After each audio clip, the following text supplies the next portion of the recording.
तो आइए दोस्तों, एक बार स्वागत है फिर आपका हमारे ऑफिशियल स्टडी अड्डा चैनल में। जैसा कि दोस्तों हम लोग मैट्रिक्स की महामैराथन क्लास के बारे में आपको बताए थे, जिसमें से एक लेक्चर हमारा दिया भी जा चुका है। इसके हम 5 लेक्चर देंगे, जिसमें 75 से 80 क्वेश्चन की मोस्ट इम्पॉर्टेंट क्वेश्चन की एक श्रृंखला होगी। इसमें हम सिर्फ 3 चैप्टर एक लेक्चर में कवर करेंगे, यानी कि 15 चैप्टर हैं, जिसमें से हम इसमें आपको 5 लेक्चर प्रोवाइड कराएंगे। तो जिसमें से हमने एक लेक्चर प्रोवाइड कर दिया आपको। आज हमारा दूसरा लेक्चर है, जहाँ जैसे हमने लिखा था यहाँ पर कि class 10th mathematics all chapters important question revision class, यानी कि जो 15 चैप्टर उसमें से मोस्ट इम्पॉर्टेंट क्वेश्चन हर ईयर पूछे गए हैं, उन्हीं क्वेश्चनों को आपके पास हम इसमें रिवीजन करवाएंगे, यानी कि उनको सॉल्व करवाएंगे, ताकि आप एग्जाम में अगर ना भी पढ़े हों तब भी आपके अच्छे नंबर्स की स्कोर हो सके। तो दोस्तों आज हमारा चैप्टर नंबर 4 है। इसके पहले हमने 3 चैप्टर कवर कर चुके हैं, जैसा कि बता चुके हैं। एक लेक्चर में हम 3 चैप्टर कवर करेंगे। तो ये हमारा चौथा चैप्टर है, द्विघात समीकरण क्वाड्रेटिक इक्वेशन। आज हम इसके मोस्ट इंपॉर्टेंट, फिर इसके बाद समांतर श्रेणी, फिर इसके बाद त्रिभुज, 3 चैप्टर्स का इसमें भी रिवीजन करेंगे, जो मोस्ट इंपॉर्टेंट क्वेश्चन है। तो आइए आप लोग, हम अपना क्वेश्चन आपको दिखाते हैं। ये क्वेश्चन नंबर हमारा 14 है और इस चैप्टर का पहला क्वेश्चन है, जिसमें कहा है कि कहा निम्नलिखित स्थिति को द्विघात समीकरण के रूप में व्यक्त कीजिए। ठीक है, द्विघात के रूप में हमें इस द्विघात समीकरणों यहाँ पर लिख लीजिएगा, द्विघात समीकरणों के रूप में व्यक्त कीजिएगा, यानी इसे हमें द्विघात समीकरण के रूप में व्यक्त करना है। और कैसे करना है, तो क्वेश्चन हमारा अब यहाँ पर है कि 2 क्रमागत धनात्मक पूर्णांकों का योगफल 306 है, यानी कि कोई 2 क्रमागत धनात्मक पूर्णांक है जिनका गुणनफल 306 है। इनमें पूर्णांकों को ज्ञात कीजिए, यानी कि इनके पूर्णांक जो है हमें वो इसमें ज्ञात कर दिखाना है। ठीक है, तो आइए हम लोग क्वेश्चन सॉल्व करते हैं। ये भी क्वेश्चन आपको 4 नंबर या 3 नंबर 2 नंबर में भी मिल सकता है। ठीक है, तो ऐसे क्वेश्चन आपको धनात्मक पूर्णांक वाले, क्रमागत धनात्मक पूर्णांक वाले क्वेश्चन आपको काफी देखने को मिलेंगे। तो इसमें का भी क्वेश्चन बन सकता है, इसीलिए मैं ये क्वेश्चन लिया हूँ इसमें। तो आइए हम लोग इसे सॉल्व करना शुरू करते हैं। इसमें क्या किया जाएगा और इसे कैसे हम सॉल्व कर सकते हैं, तो आइए देखते हैं। तो पहले हम लोग 2 क्रमागत संख्या मान लेंगे। तो लिखेंगे क्या, माना 2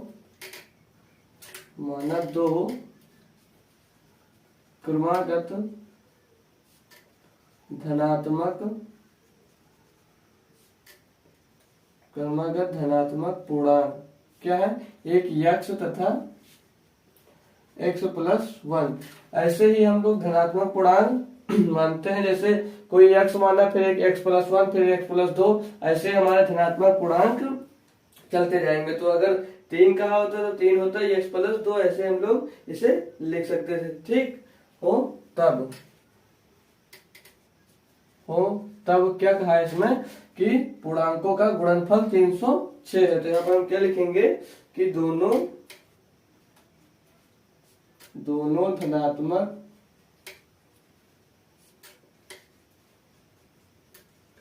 पूर्णांकों का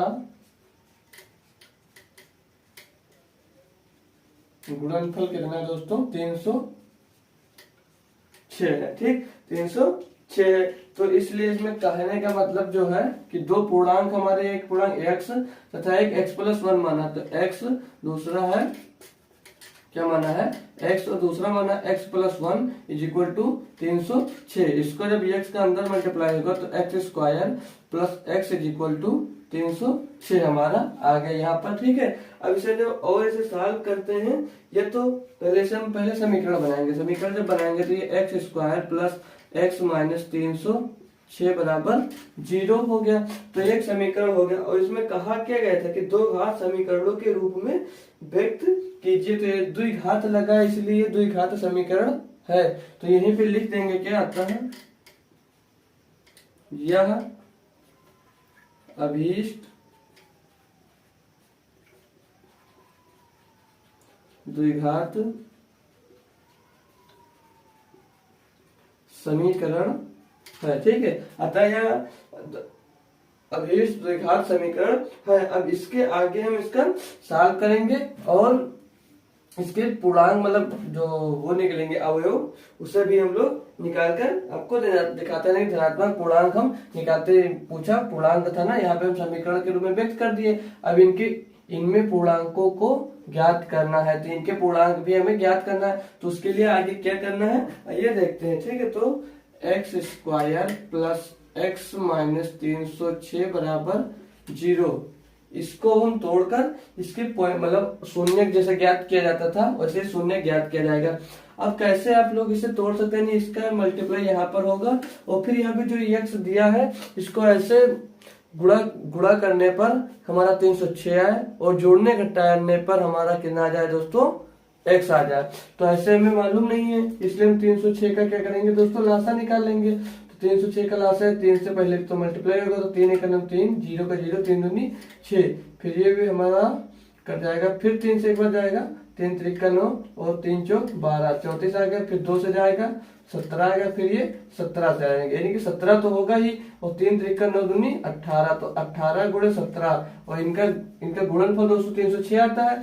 उनका डिफरेंस अब करेंगे दोस्तों तो हमारा एक्स बच जाएगा। कैसे, यहाँ पर देखिएगा आप लोग, x square plus 18 x minus 17 x minus 306 बराबर 0। जब इसको खोलेंगे दोस्तों तो x square plus 18 x minus 17 x minus 306 बराबर 0, ये हमें यहाँ पर मिल गया। अब इन दोनों में से जब हम यहाँ से हम x कॉमन लेंगे और यहाँ पर से 17 कॉमन लेंगे, तो यहाँ से जब हम x कॉमन लेते हैं तो x प्लस 18 बच जाएगा। ठीक, और यहाँ पर हम लेंगे माइनस का 17, जब कॉमन लेंगे तो x प्लस का 18 बचेगा बराबर में 0। ठीक, ये आपको नॉलेज होना चाहिए, हम पढ़ा चुके हैं, कहीं से भी आप पढ़े होंगे वहां पर आपको ये निकालना बताया गया होगा। ठीक, तो हम सीधे अपने पॉइंट पर चलते हैं। तो एक हमारा बना x माइनस 17 दोस्तों और एक बना x प्लस 18 बराबर 0। अब दोनों में से एक एक को हम 0 के जब इक्वल रखेंगे दोस्तों तो x प्लस 17 बराबर 0, सो यहाँ पर माइनस है x माइनस 17। ठीक, x माइनस 17 बराबर 0, तो हमारा पॉइंट जो मिलेगा x बराबर 17 मिलेगा। और दूसरा पॉइंट क्या मिलेगा, जब इसको रखेंगे x प्लस 18 को 0 के बराबर रखेंगे तो x बराबर माइनस का 19 आ जाएगा, यानी कि x बराबर 18। ठीक, जो मान्य नहीं होता है। ठीक, ऋणात्मक चिन्ह कोई पूर्णांक है, धनात्मक पूर्णांक मांगा गया है ना इसमें, तो ये कोई ऋणात्मक पूर्णांक है तो ये नहीं होगा, इसलिए ये मान्य नहीं है, लिख देंगे मान्य नहीं है। ये तो ऐसे लिख देंगे कि ऋणात्मक पूर्णांक मान्य नहीं है। ठीक है, तो अब क्या करेंगे, इसमें जो तो धनात्मक पूर्णांक पूछा था वो कैसे ज्ञात करेंगे, तो लिखेंगे हम क्या यहाँ पर, अतः दो धनात्मक पूर्णांक क्रमशः कितने कितने हैं दोस्तों, एक x है तो 17 और दूसरा x प्लस 1 तथा 17 प्लस 1 बराबर 18 है, यानी कि जो इसके दो पूर्णांक आएंगे, एक 17 होगा और एक 18 होगा। ठीक है दोस्तों, तो ये इसके दो पूर्णांक हो गए। तो इसी टाइप को दोस्तों इसमें 5 से 6 क्वेश्चन बनते हैं। तो अगर आप लोग इसे अच्छे से रिवीजन कर लेते हैं या तैयार कर लेते हैं तो 5-6 क्वेश्चन में आपको कोई भी प्रॉब्लम नहीं होने वाली है। तो ठीक है, आप लोग इसे नोट करिए, हम इसका अगला पार्ट आपको बताते हैं। तो दोस्तों इस चैप्टर का ये दूसरा क्वेश्चन और हमारा क्वेश्चन नंबर 15 है। तो इसमें कहा गया कि एक समकोण त्रिभुज की ऊंचाई इसके आधार से 7 सेंटीमीटर कम है, यानी कि कोई त्रिभुज है उसकी जो चौड़ाई है उसके आधार से 7 सेंटीमीटर कम है। यदि कर्ण भुजा होती है दोस्तों वो 13 सेंटीमीटर का हो तो अन्य दो भुजाएं हैं जिसकी हमें अन्य दो भुजाएं ज्ञात करनी है। इसमें आधार हमें ज्ञात करना है और इसमें लंब हमें ज्ञात करना है। तो दोस्तों ये क्वेश्चन सीधे आपके एग्जाम में 6 नंबरों में आता है, तो ये अच्छे से आप लोग रिवीजन करिएगा। ये क्वेश्चन अच्छा है और ये बन भी सकता है क्वेश्चन आपके एग्जाम में। तो आइए हम इसे सॉल्व कर आपको सिखाते हैं कि कैसे से आप लोग सॉल्व कर सकते हैं और अच्छे से प्रैक्टिस करते रहें, ताकि आपसे अगर क्वेश्चन जो इसमें से पढ़ने के बाद आ जाए वो छूट जाए दोस्तों तो वो बेकार है। ठीक है, तो क्या करेंगे हम लोग एक त्रिभुज मान लेंगे दोस्तों कि माना आंसर नंबर हमारा ये 15 है। एक त्रिभुज मानेंगे दोस्तों कि माना त्रिभुज एक त्रिभुज हम पी क्यू आर मान लेते हैं, ठीक। एक त्रिभुज हम मानेंगे पी क्यू आर में एक जो हमारा में कोण क्यू, ठीक। हम कोण क्यू मानेंगे, मतलब कोण क्यू जो है वो समकोण है, ठीक। कोण क्यू समकोण है, ठीक। हम एक त्रिभुज माने उसमें कोण क्यू हमारा जो है वो समकोण है। और जो आधार की भुजा है, आधार की भुजा इसमें दिया नहीं है, तो आधार की भुजा x सेंटीमीटर हम मान लेंगे, ठीक। x सेंटीमीटर तथा जो ऊंचाई होगी, ऊंचाई क्या कहा है यहाँ पर दोस्तों, x मतलब 7 सेंटीमीटर कम है, तो x माइनस 7 सेंटीमीटर, ठीक। x माइनस 7 सेंटीमीटर है, x माइनस 7 सेंटीमीटर। इसमें हमने दोस्तों कुछ नहीं किया, इसमें जो क्वेश्चन में कहा गया सेम हमने वही किया और अपने आप से कुछ नहीं किया, तो इतना हम लोग ने लिख दिया। अब हम अपने पहले त्रिभुज बना लेंगे, तो त्रिभुज बनाएंगे पहले, तो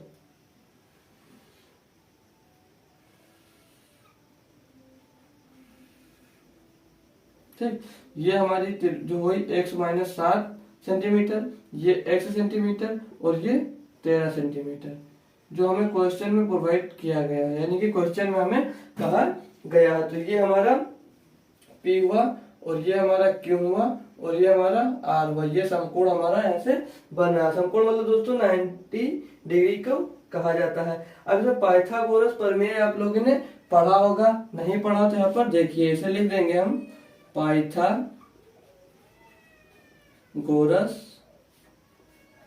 प्रमेय से, पाइथागोरस प्रमेय से। तो पाइथागोरस प्रमेय होती क्या है, ये फार्मूला क्या होता है, तो आइए हम आपको बताते हैं। फार्मूला पहले लिखकर बताते हैं। तो हमारा जो फार्मूला होता है दोस्तों वो होता है कर्ण स्क्वायर इज इक्वल टू आधार स्क्वायर, यानी कि आधार का स्क्वायर प्लस लंब का स्क्वायर।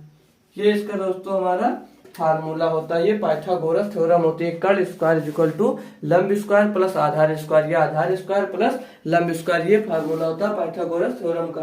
तो आप लोग इसे भी याद कर सकते हैं, सिर्फ आपसे क्वेश्चन ही पूछा जा सकता है। तो कर्ण इसमें हमारा दोस्तों है पी आर, तो यहाँ पर मानेंगे हम क्या, पी आर का whole square is equal to आधार, आधार है हमारा पी क्यू, तो पी क्यू का स्क्वायर प्लस लंब है हमारा क्यू आर, तो क्यू आर का होल स्क्वायर। अब इसकी जो वैल्यू दी गई है उसके स्थान पर हम उसकी वैल्यू पुट कर देंगे और जो आएगा उसे और आगे तक सॉल्व करेंगे। तो दोस्तों हमारा ये पी आर कितना दिया है, 13 का whole square is equal to P Q कितना दिया है, एक्स दिया है, तो एक्स का होल स्क्वायर प्लस और वो हमारा दिया x माइनस 7 का होल स्क्वायर। अब आइए इसको हम इस तरह सॉल्व कर आपको दिखाते हैं। तो 13 का स्क्वायर दोस्तों कितना होता है, 13 का स्क्वायर होता है 169। तो 13 का स्क्वायर क्या होता है, 169। कम से कम आप लोगों को तो 20 तक मुझवानी आपको स्क्वायर आने चाहिए। हम स्क्वायर की कई ट्रिक्स भी बनाए हैं शॉर्ट वीडियो, तो आप लोग अगर उसको देखना चाहते हैं तो हमारे चैनल में जाकर देख सकते हैं। शॉर्ट वीडियो की पूरी प्लेलिस्ट वहाँ पे हमें दी गई है। तो यहाँ पे 169 इज इक्वल टू एक्स का स्क्वायर एक्स, और यहाँ पे जब स्क्वायर करेंगे दोस्तों तो यहाँ पर एक्स माइनस ए माइनस बी का होल स्क्वायर लगाएंगे। तो यहाँ पर ए माइनस बी का होल स्क्वायर होता है ए स्क्वायर माइनस का ए स्क्वायर प्लस का बी स्क्वायर माइनस का 2ab, 7 दूनी 14x। ठीक, यहाँ पर आपको कोई दिक्कत नहीं होनी चाहिए। आप लोग a प्लस बी का होल स्क्वायर तो आप लोगों को अच्छे से आता ही होगा। अब इसको जो और डिफाइन यानी कि और इस जब हम सॉल्व करते हैं तो हमें यहाँ से क्या मिलता है 169। ठीक, और ये जब जुड़ेगा दोस्तों तो ये हो जाएगा हमारा 2x square plus 49 minus 14x। अब 49 को इधर लाएंगे जब दोस्तों 169 माइनस हमारा 49 बराबर 2x स्क्वायर माइनस 14x। तो 49 इसमें से दोस्तों घटेगा तो 0 2 1 120 बराबर 2x स्क्वायर माइनस 14x। अब दोनों साइड से अगर हम दो जब कॉमन लेंगे तो यहाँ पे बचेगा 60 और बराबर x स्क्वायर माइनस का 7x, यानी कि दो इधर इधर कॉमन लिए और दोनों को हमने कैंसिल कर दिया है। तो दोस्तों समझ लीजिए हम डिवाइड इसमें कर दिए हैं। ठीक है, तो ये मिला। अब इसका हम जो हुआ इससे समीकरण बना, मतलब ये कैसे लिखेंगे x स्क्वायर माइनस 7x और माइनस का 60 बराबर 0, मतलब 0 आ गया। अब इसका हम गुणनखंड करते हैं और हम x का वैल्यू निकालेंगे यहाँ से, फिर हमें इसकी जो जो भुजाएं ज्ञात करनी तो वो भुजाएं हम ज्ञात कर कर देखेंगे। तो अब हम इसका समी मतलब गुणनखंड करेंगे। तो गुणनखंड करना हम सीख भी चुके हैं और कैसे कर सकते हो। 60 है, 60 का गुणन यहाँ पर हो तो 60 ही होगा। अब यहाँ 7 है तो 7 को कैसे तोड़ने की, जोड़ने घटाने पे 7 है और गुणा करने पे हमारा 60 है।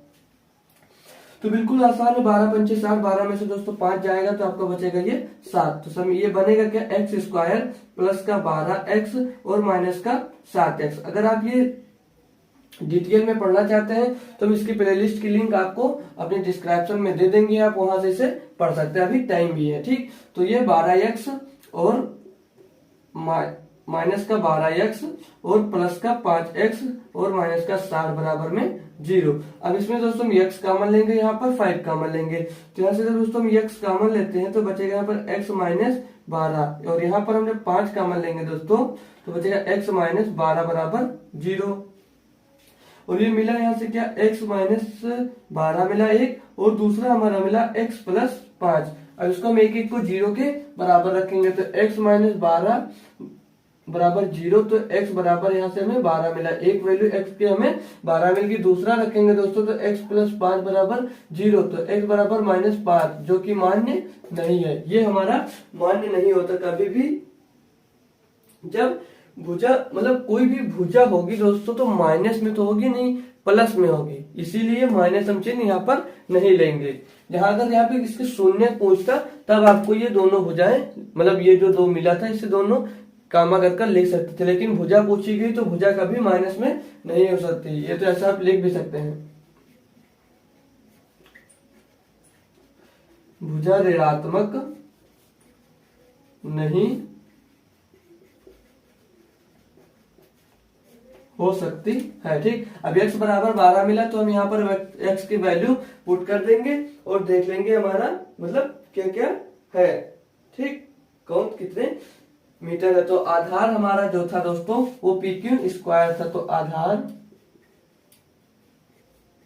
क्या था हमारा दोस्तों, PQ था। ठीक, आधार हमारा क्या था दोस्तों, PQ। तो आधार P ऐसे लिख देंगे, आधार PQ is equal to x है। तो x कितना है दोस्तों, 12 सेंटीमीटर, यानी कि आधार इसका कितने सेंटीमीटर हुआ, 12 सेंटीमीटर। अब हमारा लंब है, जो लंब है हमारा Q, R या RQ। ठीक, बराबर, तो ये हमारा था x माइनस 7। ठीक, x माइनस 7 तो x का मान 12 माइनस 7 बराबर 5 सेंटीमीटर। ठीक, यानी कि लंब हमारा 5 सेंटीमीटर का हुआ और आधार हमारा 12 सेंटीमीटर का हुआ। तो दोस्तों क्वेश्चन कंप्लीट हुआ, आप लोग नोट डाउन करिए और हम इसका अगला क्वेश्चन आपको बताते हैं। मोस्ट इंपॉर्टेंट क्वेश्चन है दोस्तों, ये 6 नंबर में पूछा जाएगा। तो एक और मोस्ट इंपॉर्टेंट क्वेश्चन है इस चैप्टर का, 6 नंबरों में आया हुआ। क्या माप 80 मीटर क्षेत्रफल, ठीक, क्या माप 80 मीटर का क्षेत्रफल है, उसमें 400 मीटर स्क्वायर के एक पार्क को बनाना संभव है? यदि है तो उसकी लंबाई और चौड़ाई ज्ञात कीजिए। यानी कि अगर पार्क बनाना संभव होता है तो पार्क की लंबाई और चौड़ाई आपको इसमें ज्ञात कर कर दिखाना है। तो आइए हम देखते हैं दोस्तों, ये भी क्वेश्चन हमारा 6 नंबरों में आता है और अजीब सा पूछा रहता है, इसीलिए स्टूडेंट को समझ में नहीं आता और वे क्वेश्चन छोड़कर चले आते हैं। इसमें दोस्तों है कुछ नहीं, आइए हम आपको बताते हैं। तो आंसर नंबर हमारा ये 16 आ गया और इस चैप्टर का शायद तीसरा क्वेश्चन ये हमारा है। तो चूंकि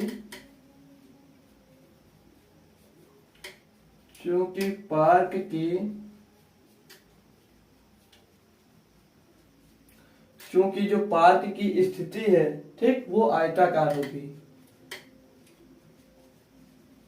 पार्क की स्थिति आयताकार होगी, इसलिए आयताकार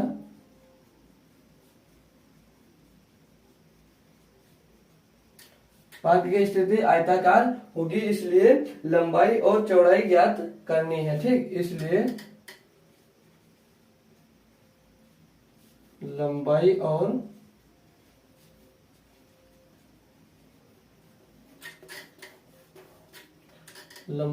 चौड़ाई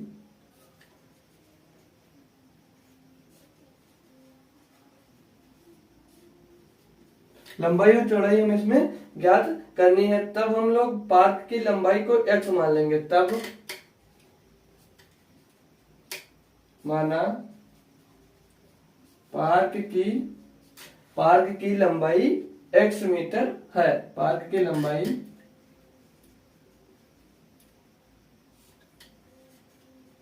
x मीटर है। ठीक, अब क्वेश्चन के अकॉर्डिंग हम चलते हैं। इतना हमें मानना था जो हम मान लिया। पार्क की जो परिमाप दिया है दोस्तों, चूंकि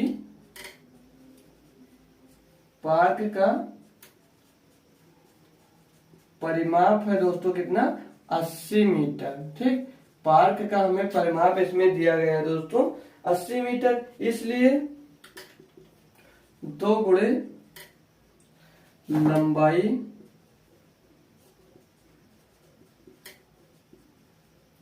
प्लस चौड़ाई इज इक्वल टू 80, या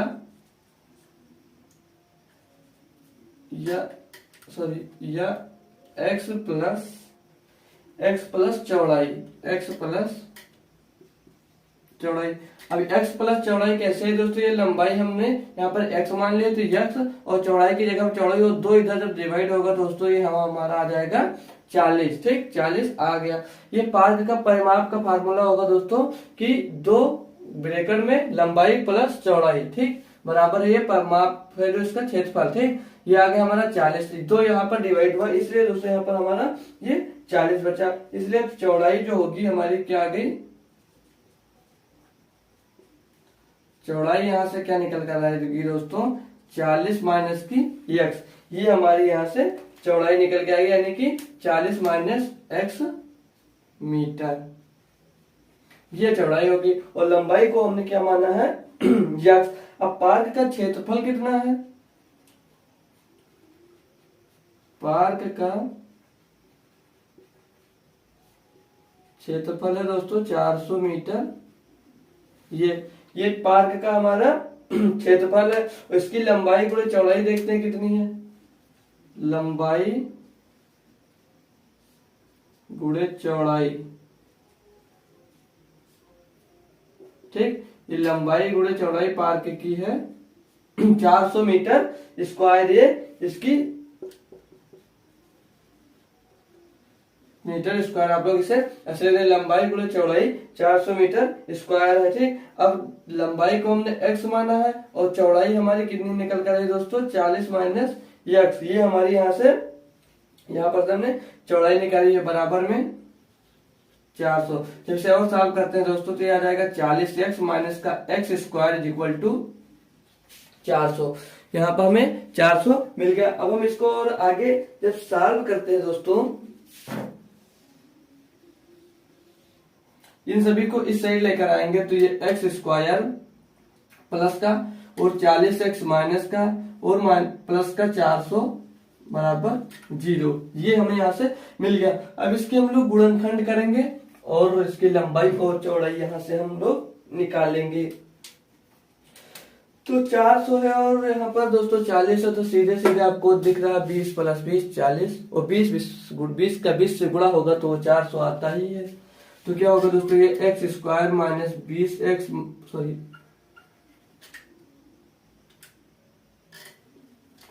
x square minus 20x minus 20x plus 400 बराबर में 0। इसमें x कॉमन लेंगे, इसमें दोस्तों 20 कॉमन लेंगे, इसमें x हमने कॉमन लिया तो बचा हमारा x माइनस 20, और यहाँ पर दोस्तों हमने माइनस का 20 कॉमन लिया तो बचा x माइनस 20 बराबर 0। एक ब्रैकेट में x माइनस 20 और दूसरे ब्रैकेट में भी x माइनस 20, यानी कि दोनों हमारे अवयव जो शून्य निकलेंगे वो सेम निकलेंगे। तो x माइनस 20 को हम जब 0 के बराबर रखेंगे तो x बराबर 20 मिला, उसमें भी रखेंगे दोस्तों तो हमें x बराबर 20 ही मिलेगा। अर्थात पार्क की लंबाई जो होगी, लिखेंगे क्या यहाँ पर अब,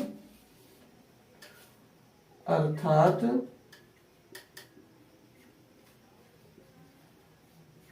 पार्क की लंबाई बराबर 20 मीटर। अब ये पार्क की लंबाई कितनी होगी दोस्तों, यहाँ पर 20 मीटर, और पार्क की चौड़ाई कितनी होगी, पार्क की चौड़ाई 40 माइनस x, ये देखिए यहाँ पर दिया है 40 माइनस x मीटर है। तो अब इसे हम सॉल्व करते हैं। पार्क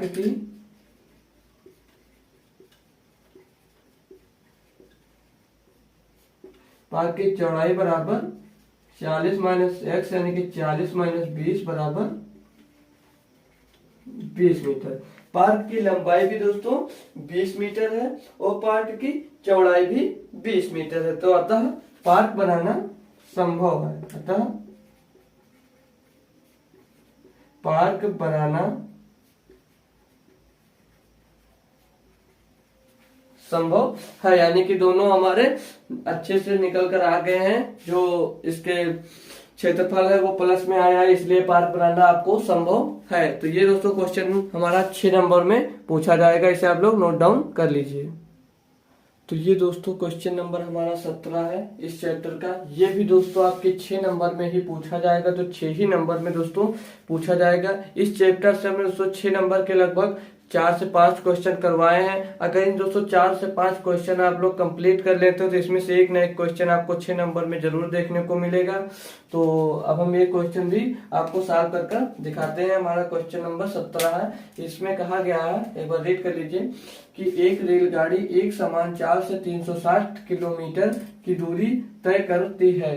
यदि यह चाल 5 किलोमीटर प्रति घंटा अधिक होती तो उसी यात्रा में 1 घंटा कम समय लेती है। रेलगाड़ी की हमें चाल ज्ञात कर इसमें दिखाना है। तो हम लोग दूरी बराबर चाल बटे समय एक फार्मूला होता है, ये बात इसमें लगेगी, मतलब ये फार्मूला लगेगा, ये आपको याद भी होना चाहिए। ठीक है, तो चलते हैं अब हम अपना क्वेश्चन से सॉल्व करते हैं। तो आंसर नंबर हमारा दोस्तों 17 है। इसमें कहा है हमें मतलब रेलगाड़ी की चाल ज्ञात करके इसमें दिखाना है। तो हम देखते हैं पहले, माना रेलगाड़ी की चाल लिखेंगे क्या, माना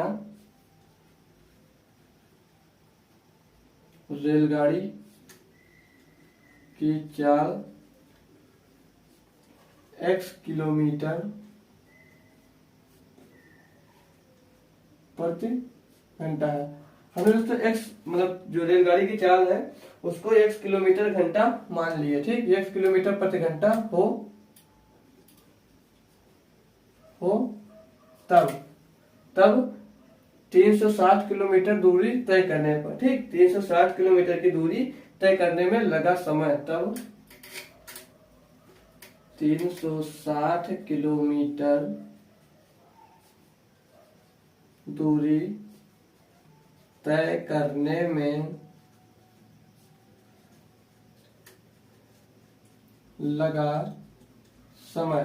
ठीक, कितना होता है दोस्तों, समय बराबर अभी एक फार्मूला बताया था, दूरी बराबर चाल बटे समय। तो समय बराबर क्या होगा दोस्तों, समय बराबर जो हमारा मतलब समय बराबर जो इसका फार्मूला बनकर आएगा दोस्तों वो दूरी बटे चाल। ठीक, क्या आएगा दोस्तों, दूरी बटे चाल। तो बराबर दूरी कितनी है दोस्तों 360 किलोमीटर और चाल कितनी है x किलोमीटर। ठीक, ये इतना समय इसको लगेगा, ऐसे लिख देंगे हम इसे घंटे, यानी 360 किलोमीटर की दूरी तय करने में लगा समय 360 बटे x घंटे। इतना समय हमें 360 किलोमीटर की दूरी तय करने में लगेगा। जब चाल इसमें कहा कि 5 किलोमीटर प्रति घंटा की वृद्धि हो, मतलब बढ़ा दी जाए, तो क्या लिखेंगे, जब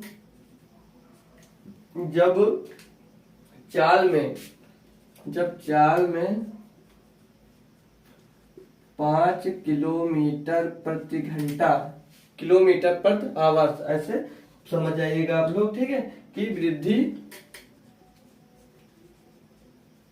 वृद्धि हो तब कितनी दूरी, मतलब तब कितना समय लगेगा, तब जब कुल चाल कितना हो जाएगा हमें दोस्तों, तब कुल चाल थी x और जब 5 किलोमीटर प्रति घंटा पड़ गई तो x प्लस 5 हो जाएगी। यही तो होगा यहाँ पर, यानी कि x किलोमीटर प्रति घंटा की रफ्तार से चल रही थी, यानी कि 1 घंटे में x किलोमीटर चलती थी और 5 किलोमीटर प्रति घंटे बढ़ गई थी, x प्लस 5 किलोमीटर प्रति घंटे ये हमारी रेलगाड़ी चलने लगेगी, x प्लस 5 किलोमीटर प्रति घंटा। इसलिए 360 किलोमीटर दूरी तय करने में अब कितना समय लगेगा, 360 किलोमीटर दूरी तय करने में लगा समय, दूरी तय करने में लगा समय कब, जब दोस्तों इसकी 5 किलोमीटर प्रति घंटे हमने बढ़ा दिया। तो फिर समय बराबर दूरी बटे चाल, तो चाल x प्लस 5 घंटे हो गई। ये बात आपको ध्यान में रखना है। यहाँ पर यक्स में दोस्तों 5 हमारा प्लस हो गया। अब आगे इसमें क्या कहा कि जो 1 घंटा कम समय लेती है, यानी कि यहाँ पर 5 किलोमीटर की वृद्धि कर दी है, तो इतने घंटे हमारे लगेंगे। अब 360 किलोमीटर की दूरी तय करने में विभिन्न चालों द्वारा लगे दोनों समयों का हम लोग अंतर 1 घंटा है। ठीक, यानी कि इस चाल से चलेगी और इस चाल से चलेगी। अगर इस चाल से चलती तो 1 घंटे हमारे कम लगते। तो इसे कैसे लिखा जाएगा हमें कि 360 किलोमीटर दूरी तय करने में विभिन्न चालों द्वारा लगे दोनों समयों का अंतर क्या लिखेंगे, चूंकि 360 किलोमीटर की दूरी तय करने में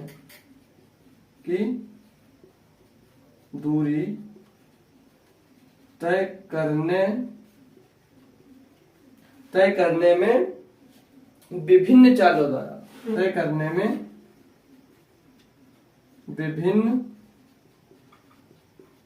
चालों द्वारा लगा समयों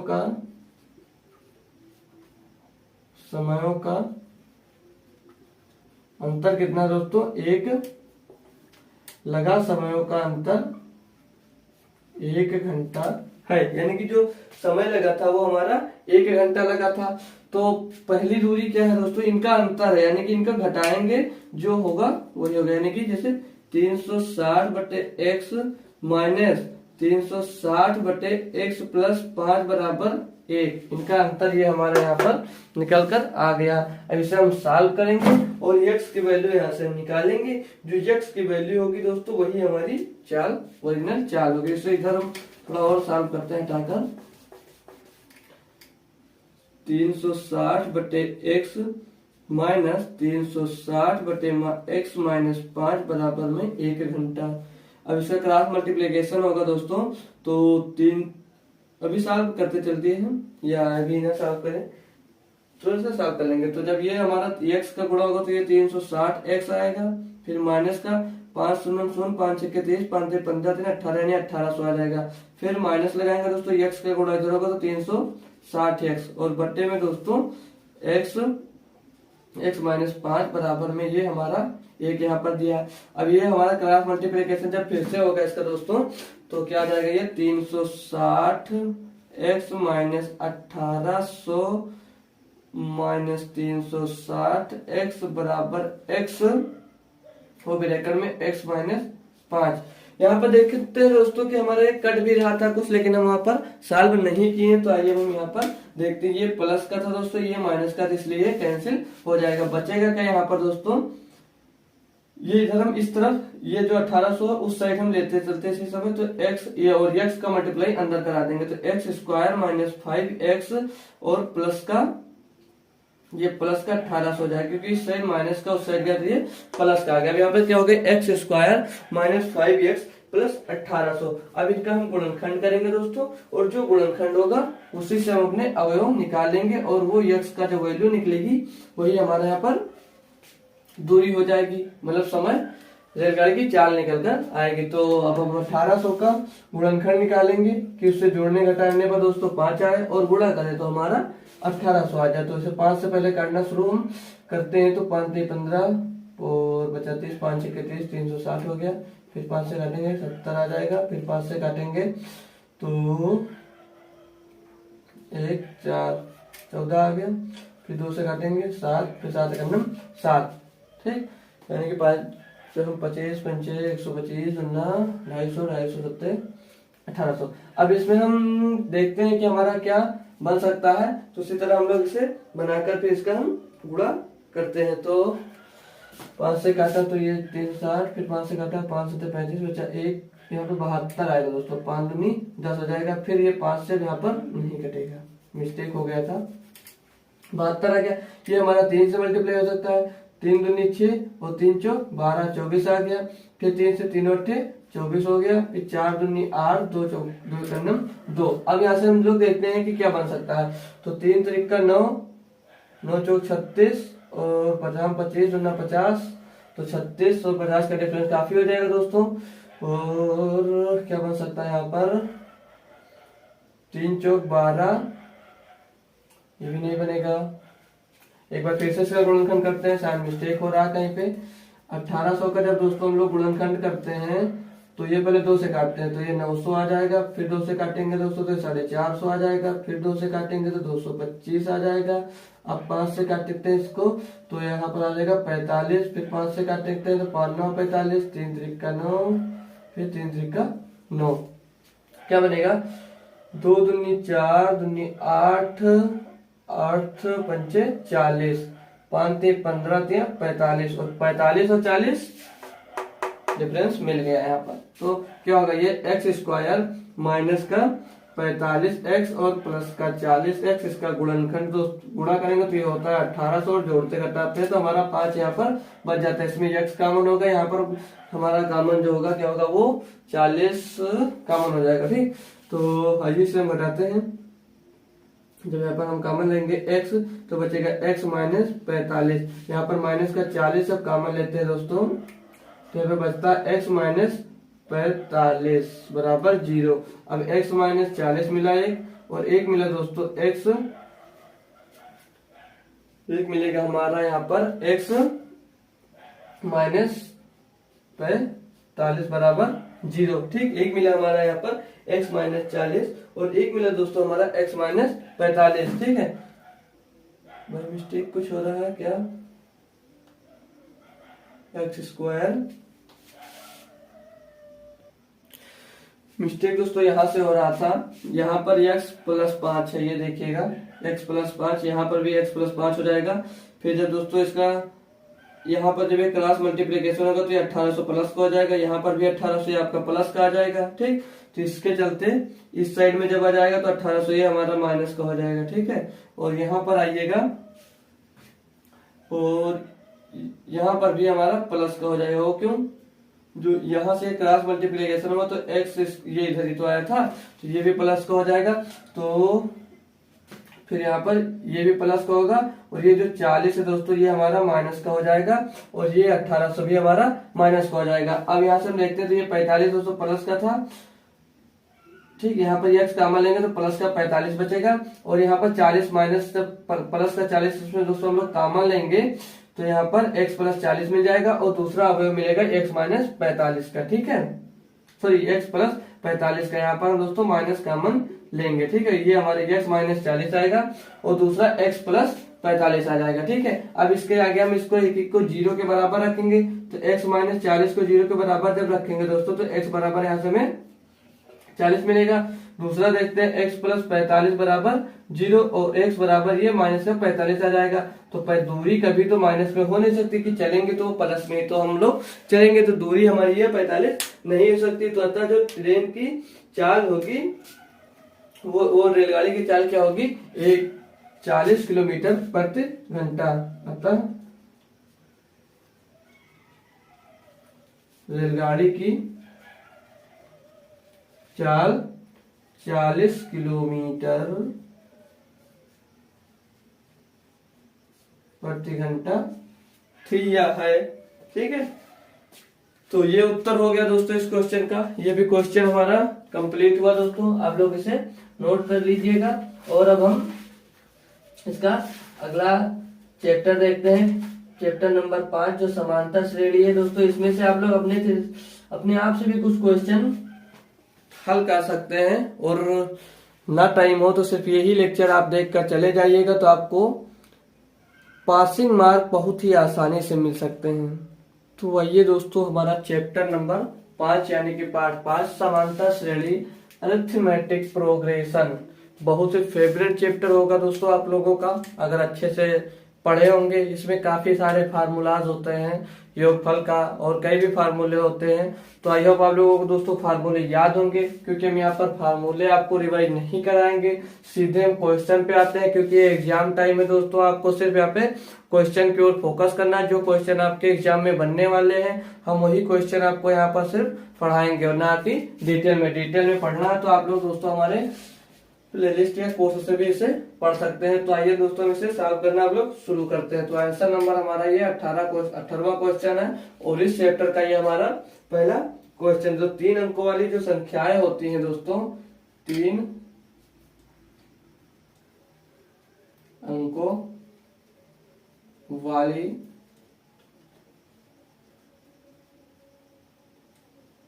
तीन अंकों वाली संख्या कौन सी होंगी दोस्तों? 101 से लेकर 101 होगी, 102 होगी, 103 होगी और dot dot dot dot dot dot 900 last संख्या हमारी 3 अंकों की जो है वो 999 है। अब हमें जिसमें लेना क्या है कि कहा कि 3 अंकों वाली कितनी संख्या 7 से विभाज्य है। तो इसमें इन संख्याओं में से हमें लेना कि 7 से कितनी संख्याएं हैं जो वो विभाज्य है। तो हम लिखते हैं क्या? अब हमें वे संख्याएं लेनी है, लिखेंगे अब हमें वे संख्याएं लेनी है जो 7 से ऐसे लिखते हैं जो वास्तव में 7 से हमारे जो वास्तव में 7 से विभाज्य हो, जो वास्तव में 7 से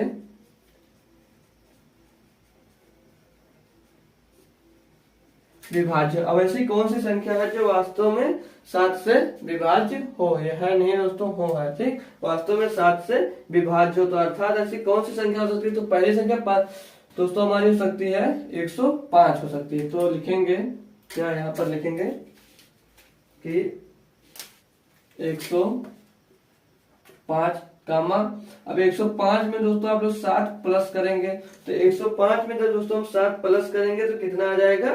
112। ऐसे ही है तो ऐसे लिखते चलिए 105 प्लस 7 प्लस 7। फिर दूसरे में क्या करेंगे? 105 प्लस 7 प्लस 7 प्लस 7। फिर क्या करेंगे? कामा लगाएंगे 105 प्लस 7 प्लस 7 प्लस 7 प्लस 7। ऐसे आप लोग डाट डाट कर हम जोड़ते जाएंगे और जो लास्ट संख्या हमारी होगी दोस्तों वो 994 होगी, ठीक। लास्ट संख्या हमारी 994 होगी। ये आप लोग इसे डिवाइड कर बैक साइड से भी चेक कर सकते हैं। ऐसे चलते जाएंगे तब भी ये चेक हो जाएगा। फार्मूला से भी आप लोग चेक कर सकते हैं।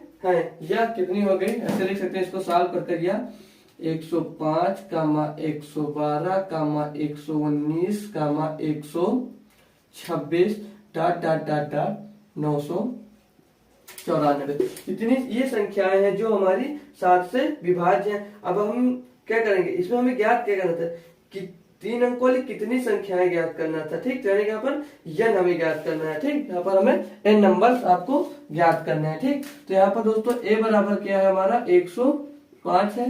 ये फार्मूला तो इजी है, सबसे पहले फार्मूला अगर आप लोग पढ़े होंगे चैप्टर तो सबसे पहले यही फार्मूला होगा जो यहाँ पर हम लगाने जा रहे हैं। तो a बराबर हमारा 105 दिया है और सर्वांतर d जो निकाला जाता है उसे हम लोग क्या बोलते हैं? सर्वांतर। और सर्वांतर निकाला कैसे जाता है ये भी आप लोगों को मालूम होना चाहिए। तो ये होगा a और फिर एक an भी होगा। an बराबर 994 इसमें दिया गया और d बराबर होता है दोस्तों a2 माइनस a1। d होता है a2 माइनस a1 यानी कि a1 हुआ a2 हुआ। तो इसमें से इसको घटाएंगे तो हमारा जो सर्वांतर है इसमें 7 का ही चल ही रहा है, यानी कि 7 से बोला गया तो d हमारा 7 ही इसमें आ जाएगा। अब जो फार्मूला है आइए हम लोग वो फार्मूला देखते हैं। क्या फार्मूला हमारा क्या है, ठीक। तो फार्मूला होता है दोस्तों a plus n minus 1 into D is equal to an यानी कि 994 डायरेक्ट हम यहाँ पर लिख दे रहे हैं। ये फार्मूला है हमें। अब हमको इसे ज्ञात करना है तो कैसे ज्ञात करते हैं? आइए हम लोग इसे पूरा इसकी वैल्यू पुट करते हैं, फिर यहाँ से हम अपनी n की वैल्यू निकाल लेते हैं। तो a की जगह पे दोस्तों 105 प्लस n माइनस 1 और d की जगह पे 7 बराबर में 994।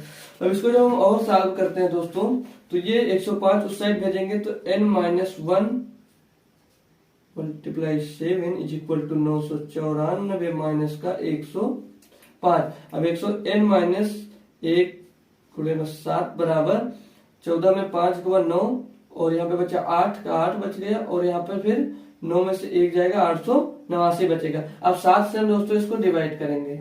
n minus 1 is equal to 889 by 7।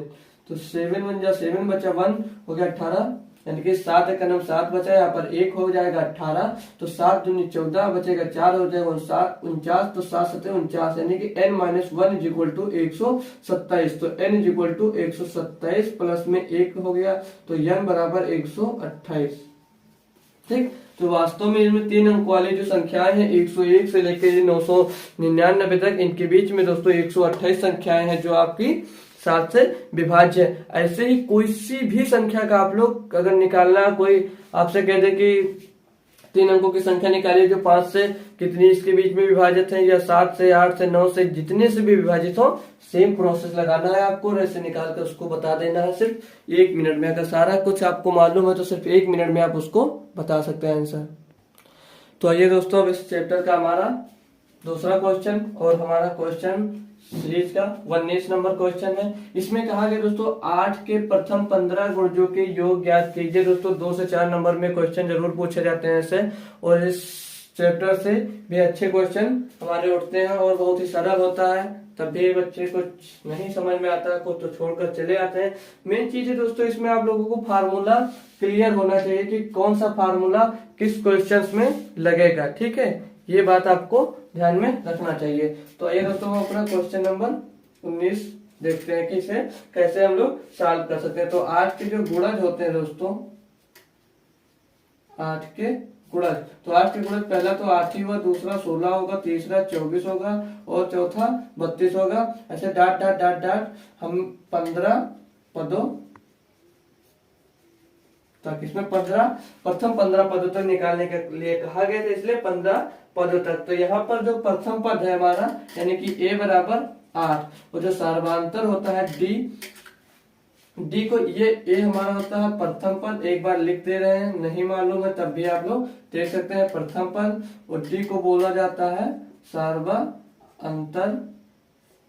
d बराबर होता है a2 माइनस a1। ठीक, a2 माइनस a1, और यहाँ पर a2 है हमारा 16 माइनस 8 बराबर में 8, ही हमारा सार्वधातुक d निकल कर आ गया। ठीक है दोस्तों, और यहाँ पर n बराबर कितना हो गया, 15 पद कहा गया था, यानी कि n पदों की संख्या, n होती ही हमारी पदों की संख्या है। n क्या होता है, पदों की संख्या।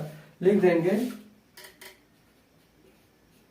पदों की संख्या n बराबर 15। अब इसमें योग दिया है, तो योग का फार्मूला आपको याद है या नहीं है? तो हमारे नहीं याद है तो हम लिखते हैं फार्मूला, आप लोग एक बार जरूर उसे याद कर लेंगे, अब की बार पक्का याद कर लेंगे, साथ साथ हमारे बोलते जाए। तो पहले लिख के लेंगे 8 के प्रथम 15 गुणजों, प्रथम 15 गुणजों का योग हमें ज्ञात करना है। ठीक, तो योग का फार्मूला क्या होता है ये आप लोग ध्यान से देखिए। तो 8 के प्रथम 15 गुणजों का योग, तो आपको हम एक बार फार्मूला दोस्तों लिखा दे रहे हैं, तो शायद आप लोग इसे कभी मत भूलिएगा। क्या फार्मूला होता है दोस्तों, Sn बराबर n/2, नहीं चल रहा मार्कर दूसरे से, Sn is equal to n/2 bracket में 2a plus n-1 into d। ये दोस्तों योग का फार्मूला होता है। कहीं भी योग निकालने के लिए कहा जाता है, आप लोग सीधे इस फार्मूले पे अपनी वैल्यू ऐसे निकाल लीजिए और वैल्यू पुट कर दीजिए। तो n की वैल्यू क्या है दोस्तों, 15/2, फिर 2 गुणे में a की वैल्यू दोस्तों 8 दी है, प्लस n की वैल्यू 15 है, माइनस 1 और गुणे d की वैल्यू क्या है दोस्तों यहाँ पर 8। हम इसे अब सॉल्व करते हैं। ठीक, तो 15/2 बराबर लगाते जाएंगे, 15/2 और 2 8 16 प्लस 15 में से 1 गया 14 गुणे में 8। ठीक, तो 15/2 और ये 16 प्लस 8, 14 8 होता है दोस्तों 112। ठीक, अब 15/2 गुणे में 16 इसमें जुड़ेगा दोस्तों, तो हमारा हो जाएगा 128। ठीक, 2 से 128 को जब कैंसिल करेंगे, 2 6 12, 2 चौको 8, यानी कि 15 गुणे 64 आ जाएगा। तो 15 चौको 60 और 15 छक्का 90, 90 में हासिल कितना आया, 6 आया। 15 चौको 60 हासिल आया 6, 15 छक्का 90, 90 में दोस्तों 6 जोड़ा तो 96, यानी कि 15 पदों का जो योग आएगा दोस्तों आपके पास कितना आ जाएगा हमारा 960। तो ऐसे आप लोग लिख भी सकते हैं। अतः 8 के प्रथम 15 गुणजों का योग 960 होगा। ठीक है दोस्तों, तो ये हमारा योग का फार्मूला भी हो गया, इसी से आप लोग याद कर लीजिए और हमारा ये क्वेश्चन भी कंप्लीट हुआ। क्वेश्चन नोट डाउन करिए, हम इसका अगला क्वेश्चन आपको इसी चैप्टर से बताते हैं। तो लीजिए दोस्तों, इस क्वेश्चन नंबर 20 आ गया हमारा इस चैप्टर का, शायद चौथा या तीसरा क्वेश्चन है। इसमें कहा गया कि समांतर श्रेणी 121, 117, 113 का कौन सा पद सबसे पहले ऋणात्मक पद होगा। तो ये आपको अजीब सा क्वेश्चन लग रहा होगा। ठीक, जो बच्चे क्वेश्चन पहले लगा चुके हैं उनके लिए कोई प्रॉब्लम नहीं होगी। तो आइए देखते हैं, जो नहीं लगाए हुए हैं उनके लिए भी हम बिल्कुल इजी कर देते हैं। ठीक है, तो आइए देखते हैं इसे हम कैसे सॉल्व कर सकते हैं। ठीक है, तो ये आंसर नंबर हमारा दोस्तों ये 20 हो गया। ये नंबरिंग में मिस्टेक हो सकती है, 20 हो या 21, 22 क्वेश्चन नंबर हो। तो यहाँ पर दोस्तों दी गई श्रेणी या दी गई समांतर श्रेणी है, दी गई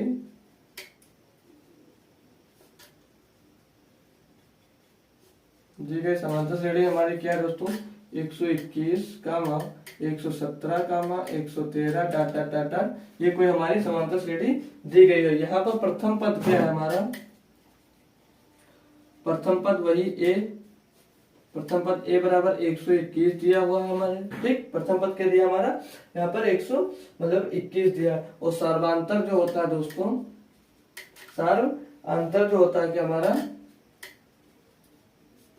डी होता है। ठीक, तो 117 माइनस 121 घटाएंगे दोस्तों तो माइनस का 4, हमारा डी का मान जो सर्वांतर होगा वो डी निकल कर आएगा। ठीक, तो ऋणात्मक, एक बात और है यहाँ पे ऋणात्मक मान कहा गया, तो ऋणात्मक मान सदैव शून्य से क्या होता है, छोटा होता है। तो ये बात आप लोग लिख भी लीजिए, चूंकि ऋणात्मक मान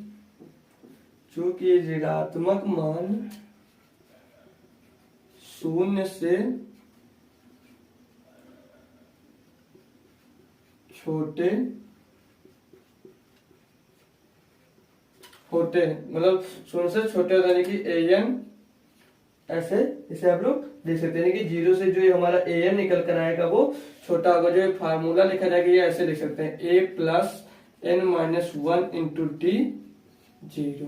ठीक, यानी कि अब जो यहाँ से हमारा मान निकल कर आएगा दोस्तों वो 0 से छोटा होगा। अब यहाँ पे हम वैल्यू इसकी पुट करते चलते हैं, तो a का मान 121 है और n माइनस 1 इंटू टी का मान दोस्तों हमारा माइनस का 4 है, डज नॉट 0। ठीक है, अब हम क्या करते हैं, इसे और जब सॉल्व करते हैं तो 121 प्लस माइनस का 4n और माइनस का 4, माइनस माइनस प्लस का ये यहाँ पर दोस्तों 4 हो जाएगा और ये यहाँ पर 0 से छोटा, हम मतलब 0 इन सबसे बड़ा ये लगाते चलेंगे। ठीक है, फिर अब क्या करते हैं, ये दोस्तों प्लस का 4 दोस्तों 21 में प्लस होगा तो 125 होगा और माइनस का 4n मतलब वो 0 होगा।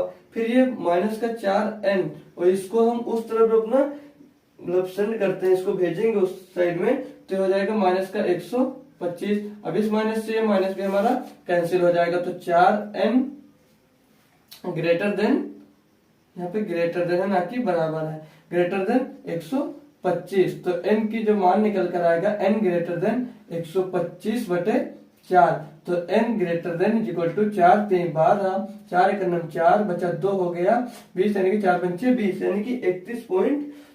एक बार फिर से देख लेते हैं, 4 3 12 और 4 एक 4 बचा 1 हो गया 10, तो 4 दूनी 8, फिर बचा 2 हो गया 20, 4 पंचे 20, यानी कि n की वैल्यू 31.25 आएगी। तो चूंकि n का मान 31.25 से अधिक ही होना चाहिए। ठीक, क्या लिखेंगे, चूंकि जो n का मान होगा, n का मान 31.25 से अधिक होना चाहिए, तभी हमारा मतलब जो पद आएगा वो 0 आएगा। अतः हम यहाँ पे एवं मान लेते हैं, अतः 32वें पद का मान ऋणात्मक होगा। ठीक है, अतः 32वें पद का मान ऋणात्मक दोस्तों 31.25 आया था, इसलिए हम लोगों ने एबव 32 ले यानी कि 32वां पद जो इसमें आएगा दोस्तों वो इसका ऋणात्मक पद होगा, जिस हिसाब से सीरीज चल रही है 4-4 घटकर। तो ये हमारा 32वां पद आएगा, जिसमें ये हमारा अगला पद जो होगा वो माइनस का मिल सकता है। तो ये क्वेश्चन आप लोग नोट करिए, हम अगला क्वेश्चन आपको बताते हैं। तो लीजिए दोस्तों, हमारा क्वेश्चन नंबर 21 आ गया हमारे सीरीज का, और इस चैप्टर का शायद क्वेश्चन नंबर 4 है। इसमें कहा गया कि निम्नलिखित समांतर श्रेणी में से प्रत्येक श्रेणी में कितने पद, यानी कि 2 श्रेणी दी गई है दोस्तों, इसमें का मतलब इन श्रेणियों में कितने पद हैं ये हमें ज्ञात करके इसमें दिखाना है। तो कैसे हम ज्ञात कर सकते हैं दोस्तों, यहाँ पर 2 क्वेश्चन दिया गया था और ये क्वेश्चन बटे सही में दिया गया था, इसीलिए हमने ये क्वेश्चन यहाँ पर लिख लिया, ताकि आप लोग अगर एग्जाम में आ जाता है तो अजीब सा क्वेश्चन दिखता है, जिसलिए बच्चे डर जाते हैं और एग्जाम में क्वेश्चन छोड़ देते हैं। ठीक, तो हम उसी के लिए ये वाला क्वेश्चन करेंगे, ये वाला आपको अपने मन से करना होगा। तो आंसर नंबर इसमें का दोस्तों हम लोग सेकंड सॉल्व करेंगे। ठीक है, क्या है हमारा 18 15 सही 1/2 और कामा 13 dot dot dot dot minus का 47। तो यहाँ से दोस्तों प्रथम पद जो होगा a बराबर हमारा 18 होगा, और सर्वांतर जो d होगा दोस्तों 15 सही 1/2 माइनस 18। अब इसमें से हम कैसे घटाएंगे, तो ये हो जाएगा 15 दूना 30 से 31/2 माइनस 18। जब इसको हम और सॉल्व करेंगे, अब यहाँ पर क्या होगा, इसको इसमें मल्टीप्लाई करेंगे तो 18 दूना 36 में से दोस्तों 31 जाएगा, यानी कि ये माइनस का 5/2 बचेगा। ठीक, कैसे, ये माइनस का 36 है प्लस का 31 घटा 5/2 आ गया, और जो an बराबर है मिलता है यहाँ पर माइनस का 47 दिया हुआ है। ठीक, हमें यहाँ पर n ही इसमें से हमें निकालकर ज्ञात करना है। तो फार्मूला हमारा वही चलेगा, an-1 into D is equal to an, या ये 47 दिया माइनस का 47 हम लोग लिख लेंगे। अब यहाँ पर हम a का मान पुट करेंगे तो ये 18 आ गया दोस्तों, प्लस n-1 और d का मान है दोस्तों माइनस का 5/2 बराबर माइनस का 47। तो सॉल्व करना शुरू करते हैं हम दोस्तों। 18 को उधर भेजेंगे हम, तो माइनस का 5/2 n प्लस का 5/2, ये कैसे हुआ, इसका मल्टीप्लाई हमने अंदर कर दिया बराबर, तो माइनस का 47 माइनस का 18, तो ये माइनस का 5/2 n प्लस 5/2 बराबर माइनस का 47 में दोस्तों 18 जुड़ेगा तो 55 और ये शायद 65 आ गया, यानी कि माइनस का हमारा 65 आ गया। अब यहाँ से हम लोग क्या करते हैं, इस साइड में भी हम लोग देखते हैं, या तो यहाँ पर सिर्फ ये माइनस का 5/2 कॉमन ले लेंगे जब, तो n-1 ही रहेगा। ठीक, बराबर में हमारा कितना आ गया, माइनस का 65 आ गया। ठीक, इस माइनस ये वाला माइनस हमारा कैंसिल हो जाएगा, तो क्या बचेगा यहाँ पर हम n-1 और 5/2 इधर जब आएगा दोस्तों, तो 65/5/2, ऐसे बटे में 5/2, तो ये जो 2 है ये ऊपर आकर मल्टीप्लाई हो जाएगा 65 से। ठीक, अब 65 से काटेंगे तो 5 × 5 और 3 × 15 15, तो n-1 इज इक्वल टू 13 गुणे 2, तो n-1 इज इक्वल टू 26, तो n is equal to 26 plus 1, यानी कि n का मान जो आया दोस्तों हमारे यहाँ पर 27। ठीक, n का मान 27 आ गया, तो यानी कि इसमें दूसरे में है जो दोस्तों पदों की संख्या, तो ऐसा लिख भी सकते हैं आप, अतः इस श्रेणी में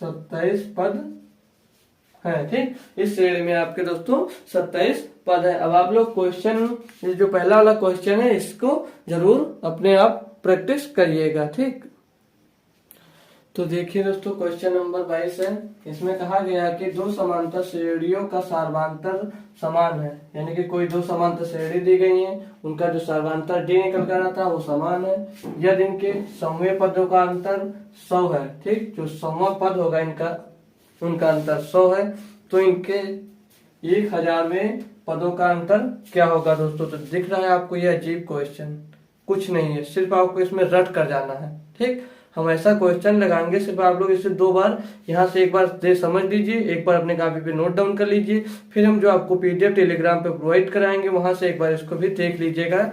एग्जाम के एक दिन पहले अगर पीडीएफ देख कर जाते हैं दोस्तों, तो क्वेश्चन आप लोग वैसे ही छाप कर आएंगे एग्जाम में। ठीक है, तो देखते हैं माना, तो आंसर नंबर दोस्तों हमारा इसका आ गया 22 है। ठीक, इसे कैसे सॉल्व करेंगे कि माना पहली समांतर श्रेणी का प्रथम पद, ठीक, माना पहले समांतर श्रेणी का प्रथम पद A1 है। ठीक, जो प्रथम श्रेणी है उसका प्रथम पद A1 है तथा दूसरी समांतर श्रेणी का प्रथम पद क्या होगा? A1 तथा दूसरी समांतर श्रेणी का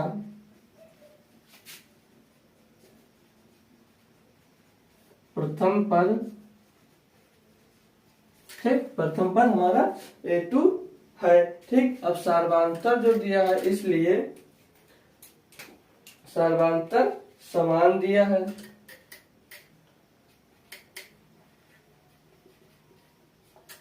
सार्वधातुक समान, इसमें दोस्तों सार्वधातुक समान दिया गया तो दोनों श्रेणियों का जो सार्वधातुक होगा, ठीक, दोनों श्रेणियों का सार्वधातुक अर्थात दोनों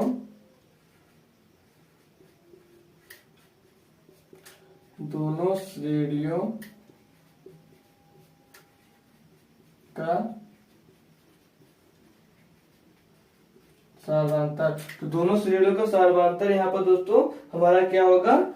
D1 बराबर D2 बराबर D, ये हमने माना। ठीक, D1 बराबर D2 हमने मान लिया। ठीक है, अब पहली समांतर श्रेणी का समूह पद, अब पहली समांतर श्रेणी लिख लीजिएगा। पहली समांतर श्रेणी का समूह पद, ठीक, पहली समांतर श्रेणी का हमारा समूह पद कैसे होगा? तो क्या फार्मूला हम वही अपना रखेंगे कि A1 और A1 ये भी ज्ञात कर दीजिए। यहाँ पे जो n का मान है दोस्तों यहाँ पर 100 दिया गया है और A का मान था दोस्तों वो A1 दिया गया। ठीक है, ये बात आपको अपने माइंड में सेट कर रखना। तो A1 प्लस n-1 की जगह पे 100-1 और D का मान सेम है, यहाँ पर क्या हो जाएगा आपका D1 हो जाएगा, या D1 बराबर D2, मतलब समांतर दोनों में सेम है तो सिर्फ आपको D हम यहाँ पर मान लिया। तो यहाँ पर आपको क्या रखना दोस्तों? D, और बराबर में क्या आ जाएगा दोस्तों? हमारा जो बराबर में इसके आएगा A1 प्लस 99D। कैसे? 100 में से 1 गया 99, जो D से इसका मल्टीप्लाई होगा तो A1 प्लस 99D आया। और दूसरी समांतर श्रेणी का पद लिखेंगे, और दूसरी समांतर श्रेणी का समूह पद निकालेंगे। तो दूसरी समांतर श्रेणी हमने A2 मानी है प्लस 100-1 टू D, तो ये क्या मिलेगा? A2 प्लस 99D हमारा यहाँ पर भी मिल जाएगा। ठीक, कैसे? 100 में से 1 गया दोस्तों 99 और D, तो A2 प्लस 99D। क्योंकि दोनों समांतर श्रेणियों का अंतर कितना है दोस्तों? 100। तो कैसे लिखेंगे? क्योंकि दोनों समांतर श्रेणियों के पदों का जो अंतर था 100 था। ठीक है, दोनों समांतर श्रेणियों का अंतर था दोस्तों 100 का अंतर 100 है। जो क्वेश्चन में देखिए 100वें पदों का अंतर 100 है, तो 100वें पदों का अंतर 100 है। तो इसे हम कैसे लिखेंगे? इसलिए A1 प्लस 99D और अंतर है तो A2 minus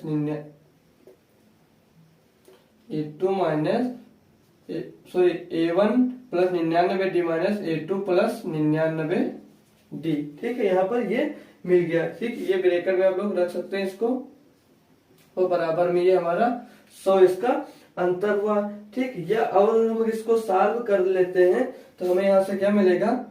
A1 plus 99D minus A2 minus 99D बराबर 100। कैसे, ये जो माइनस है इससे ये 99D प्लस का था, ये भी माइनस कर दिया, ये माइनस का 99D, ये प्लस का 99D, तो ये कर गया, बचा का A1 माइनस A2 बराबर 100। यहाँ से हमें मिल गया और इसको हम लोग यहाँ पर एक बार समीकरण 1 मानकर छोड़ देते हैं, ये आपके आगे काम आएगा। अब पहली समांतर श्रेणी का 1000वां पद हम निकालते हैं। क्या करते हैं अब पहली श्रेणी का 1000वां पद निकालते हैं। अब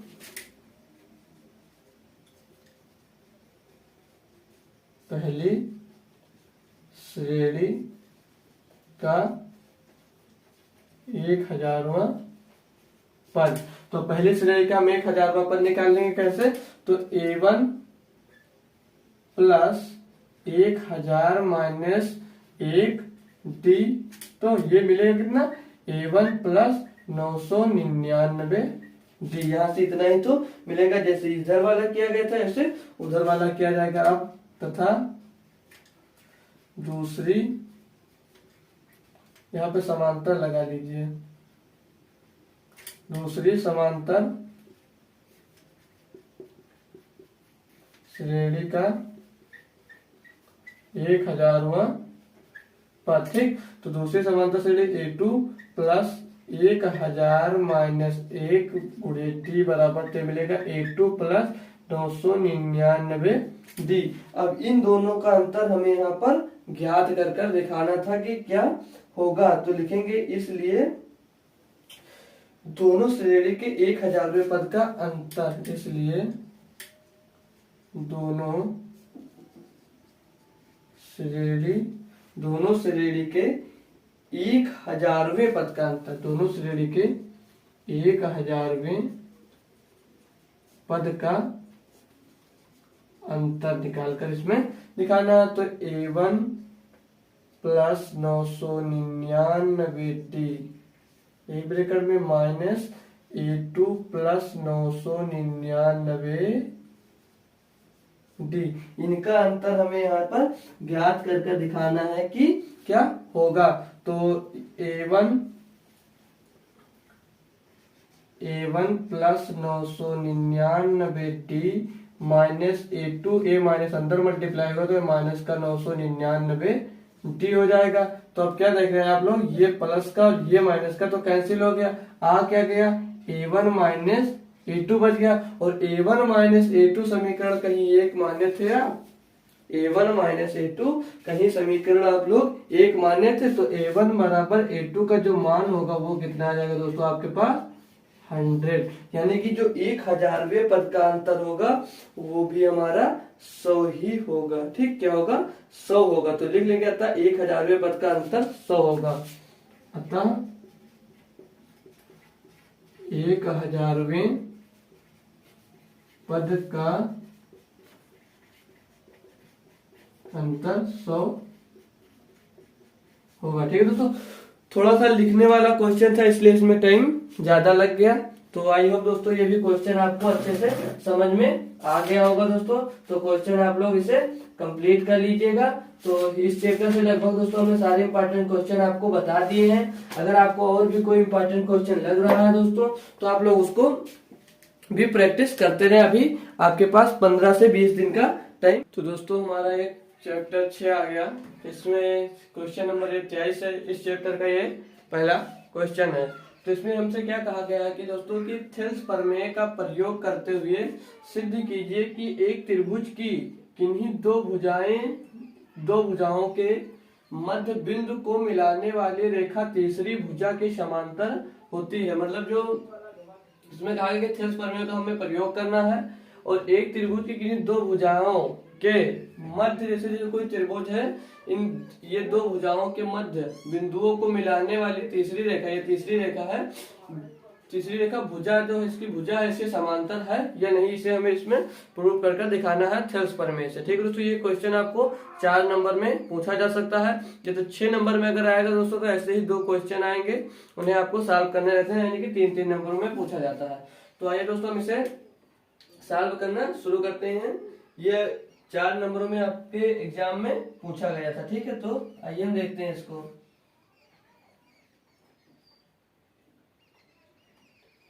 लिखेंगे क्या, इसलिए त्रिभुज ए बी सी, त्रिभुज ए बी सी की भुजाओं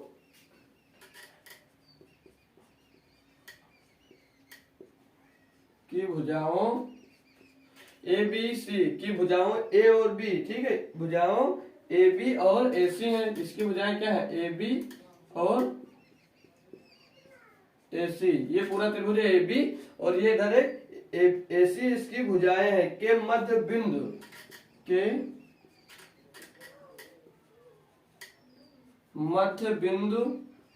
अब मध्य बिंदु में कौन कौन से बिंदु है, एक डी आया आपके और एक आया ई, ठीक है, डी और ई है।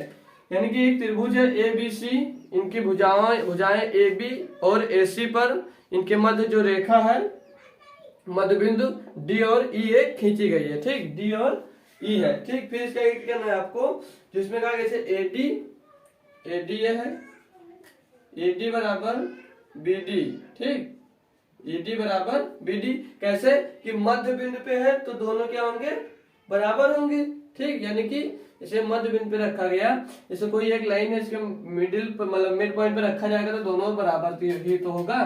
तो ऐसे ही ए डी और बी डी दोनों इक्वल हुए। फिर ये, और इसी को हम क्या मान लेंगे अपना समीकरण नंबर 1। फिर इसलिए ए ई और ई सी ये भी दोनों बराबर होंगे और ये समीकरण हमारा 2 हो जाएगा। अब ये कैसे बराबर होंगे, जो अभी पहले में बताया कि एक ये भी मिड पॉइंट पे इधर भी तो होगा, इसलिए ये दोनों आपके इक्वल हो जाएंगे। अब हम लोग समीकरण 1 और समीकरण 2 से और आगे आपको सॉल्व कर दिखाते हैं, ठीक है। क्या करना है, समीकरण 1 और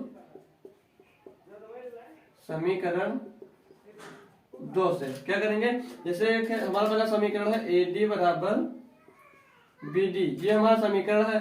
अगर हम बी डी को इधर डिवाइड में ले आए, A D divide by B D, तो इधर क्या बचेगा दोस्तों, 1 बचेगा, ठीक। जहां पर जैसे एक का कोई मतलब, अब इसका क्रॉस मल्टीप्लिकेशन हम करेंगे जब, तो ये ए डी बराबर बी डी ही तो आ जाएगा, इसलिए बी डी से जब डिवाइड किया तो इस साइड में 1 बचा, और ये आपका समीकरण नंबर हमारा 3 हो जाएगा। फिर उसी प्रकार दूसरा समीकरण उठाकर हम देखेंगे जब ए ई बराबर ए सी को, तो वैसे सेम प्रोसेस में भी ए ई अपान ए सी, ये अभी ए सी डिवाइड में आगे फिर बचा आपके पास कितना, 1, ठीक। तो और ये समीकरण नंबर हमारा कौन सा हो जाएगा दोस्तों, ये समीकरण नंबर हमारा हो जाएगा 4। अब समीकरण 3 तथा 4 से हम लोग देखेंगे समीकरण 3 तथा समीकरण नंबर 4 से। अब देख सकते हैं आप लोग यहाँ पे ये दोनों समीकरण इक्वल हो सकते हैं या नहीं हो सकते हैं, क्योंकि दोनों के इक्वल में 1 है। तो कैसे हम लिखेंगे, A D upon B D is equal to A E upon A C, ठीक। कैसे, यानी कि दोनों के इक्वल में 1 है, यानी कि दोनों का मान 1 है, तो दोनों को हम इक्वल लिख सकते हैं। अर्थात क्या होगा ये, अर्थात क्या हो जाएगा, ये दोनों समांतर हो जाएंगे। कैसे, डी बराबर ये जो BC है DE बराबर BC हो जाएगा, ठीक। DE ये DE ऐसे समांतर, DE समांतर BC, यही हमें इसमें प्रूव कर दिखाना चाहिए कि दोनों इक्वल है। तो DE समानुपातिक, इसको हिंदी में दोस्तों समानुपातिकता कहते हैं। ये जो चिन्ह है इसको समानुपातिकता कहते हैं हिंदी में, के विलोम प्रमेय से, ठीक। ये क्या, कौन सा प्रमेय है, ये आधारभूत समानिकता के विलोम प्रमेय से ये सिद्ध हुआ। इसे आप लोग लिख सकते हैं कि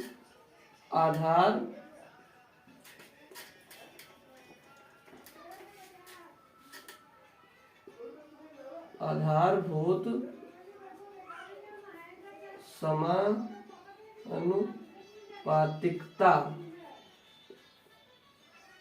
पातिकता के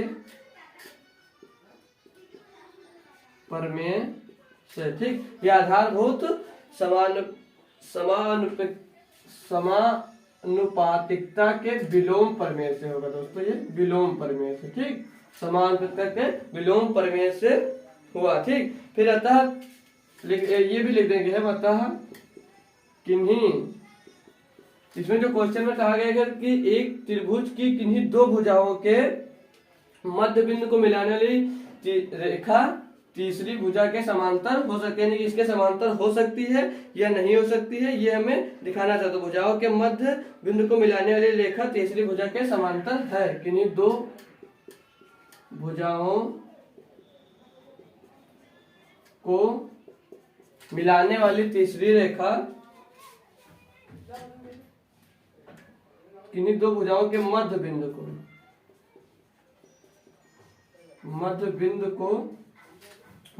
को मिलाने वाली तीसरी रेखा मिलाने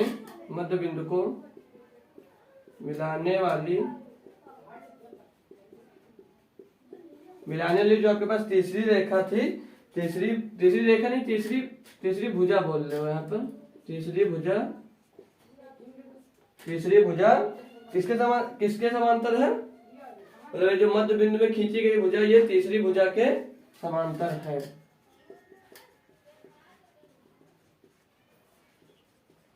तो दोस्तों इस क्वेश्चन में कुछ नहीं था, सिर्फ इतना ही था।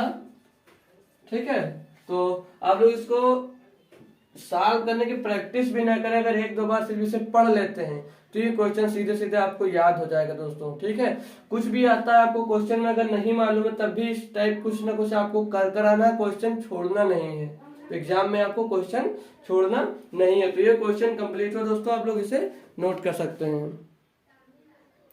तो लीजिए दोस्तों, इस चैप्टर का दूसरा क्वेश्चन हमारे सीरीज का 24 नंबर क्वेश्चन आ गया है। इसमें क्या कहा गया है कि माना त्रिभुज ABC लगभग समान है त्रिभुज DEF के। ठीक है, एक त्रिभुज है ABC समान त्रिभुज DEF है और इनके क्षेत्रफल क्रमशः 64 सेंटीमीटर स्क्वायर है, यानी त्रिभुज ABC का जो क्षेत्रफल है 64 सेंटीमीटर स्क्वायर है और त्रिभुज DEF का जो क्षेत्रफल है वो 121 सेंटीमीटर स्क्वायर है। यदि EF बराबर 15.4 सेंटीमीटर स्क्वायर हो तो BC ज्ञात करके इसमें दिखाना है। BC एक भुजा है, उसका हमें ज्ञात करके इसमें दिखाना है कि वो कितना होगा। BC का मान क्या आएगा, कितने सेंटीमीटर स्क्वायर आएगा, वो हमें यहाँ पर सॉल्व करके दिखाना है। तो आंसर नंबर हमारा 24 होगा दोस्तों।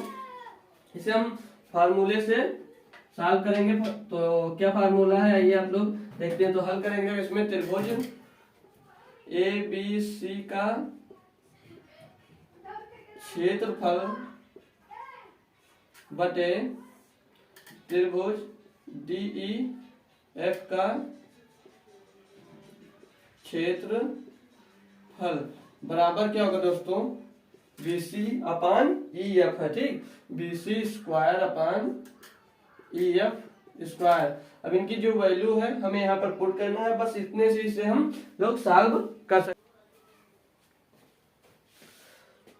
तो दोस्तों अगर इस टाइप का क्वेश्चन आपको मिलता है, वहाँ पे BC निकालना है या EF निकालना है या इसमें से किसी त्रिभुज का क्षेत्रफल निकालना है, तो यही फार्मूला लगाकर आप लोग उसमें वहां पर निकाल सकते हैं। ठीक है दोस्तों, तो हम इसे अब इसकी वैल्यू यहाँ पर पुट करेंगे और अपना अपना मान निकालेंगे। तो त्रिभुज ABC का जो क्षेत्रफल दिया दोस्तों 64 सेंटीमीटर स्क्वायर। ठीक, तो 64 और ये त्रिभुज DEF का क्षेत्रफल है 121 सेंटीमीटर स्क्वायर। ठीक, 121 बराबर BC हमें निकालना है, तो BC का स्क्वायर अपान EF का स्क्वायर दोस्तों 15.4 सेंटीमीटर स्क्वायर हमें यहाँ पर दिया गया था।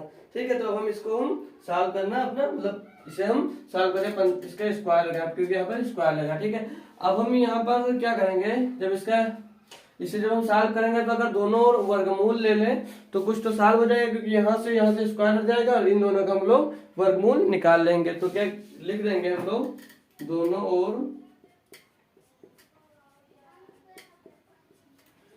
वर्गमूल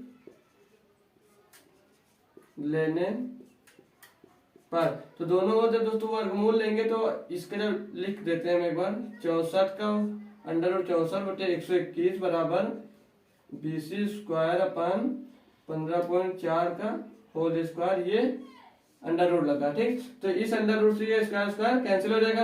अब अंडर रूट 64 का मान दोस्तों 8 होता है और 121 का जो अंडर रूट 121 का मान होगा वो 11 होगा। बराबर में BC से स्क्वायर करके तो BC बचा यहाँ पर, और यहाँ पर 15.4 आपके पास सीधे निकल कर आ जाएगा। अब इसका जब हम और सॉल्व करेंगे तो इसका क्रॉस मल्टीप्लाई हो जाएगा। क्रॉस मल्टीप्लाई होगा कैसे, इसका इधर गुणा होगा और इसका इधर गुणा हो जाएगा। तो BC का जब मान हम सीधे निकालते हैं तो 15 का गुणा होगा 15.4 गुणे 8 में, और जो ये 11 दोस्तों इसके डिवाइड में आ जाएगा। अब हम इसको और सॉल्व करते हैं तो BC इक्वल टू 8 चौक 32 के 2, 8 पंचे 40 और 3 43 के 3, 8 एक 8 और 4 12 और एक पॉइंट पे दशमलव, तो 1 2 3 मतलब 123.2 बटे 11। अब हमें इसको इससे और भाग कर देंगे, जो निकल कर आएगा वो हमारा BC का मान हो जाएगा। तो इसे हम इसे 11 से दोस्तों डिवाइड करेंगे तो ये आएगा 11 कन्नम 11, फिर 11 कन्नम 11 बचा 1 हो गया 13, 11 कन्नम 11, फिर आपके पास बचा 1 हो गया यहाँ पर कितना,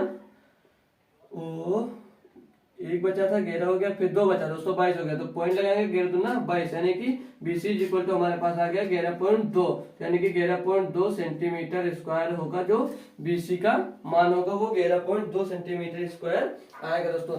सिर्फ इतना सा काम करना था और आपके जेब में 4 नंबर रखे हुए थे, ठीक है। तो आप लोगों ये इंपॉर्टेंट है आपके लिए, इसे याद रखिएगा कि इसमें अगर कभी इस टाइप का क्वेश्चन आता है, ये या तो आपको त्रिभुज निकालना रहता है, त्रिभुज का क्षेत्रफल निकालना है, या 2 त्रिभुज दिए होंगे उसमें से अगर एक त्रिभुज का क्षेत्रफल निकालना है, या इसमें या कोई भुजा निकाली, ये जैसे यहाँ पर EF स्क्वायर है तो वहाँ पे कोई और भुजा भी दे सकती है, तो उसमें यही कंडीशन आपको फॉलो करना और क्वेश्चन आपका सॉल्व हो जाएगा, ठीक है दोस्तों। तो आप लोग इसे नोट करिए, हम आपको इसका अगला क्वेश्चन इस चैप्टर का बताते हैं जो मोस्ट इम्पॉर्टेंट है।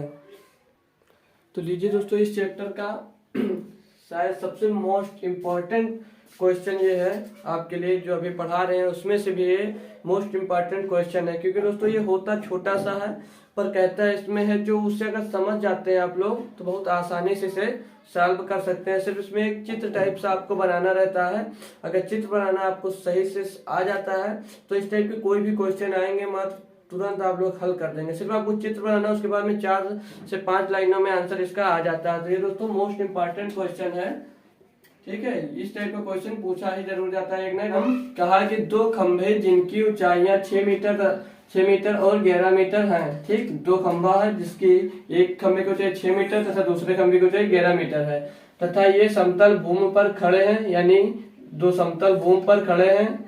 यदि इनके निचले सिरों के बीच की दूरी 12 मीटर है, यानी कि यहाँ से यहाँ तक की बीच की दूरी 12 मीटर है, तो इनके ऊपरी सिरों के बीच की दूरी ज्ञात किया। यहाँ पे जो ऊपरी सिरा आएगा उसका हमें दूरी ज्ञात करके इसमें दिखाना है, ठीक है। दूरी ज्ञात कीजिए। तो आंसर नंबर हमारा 25 है। इसमें हम लोग डाटा मानेंगे कि माना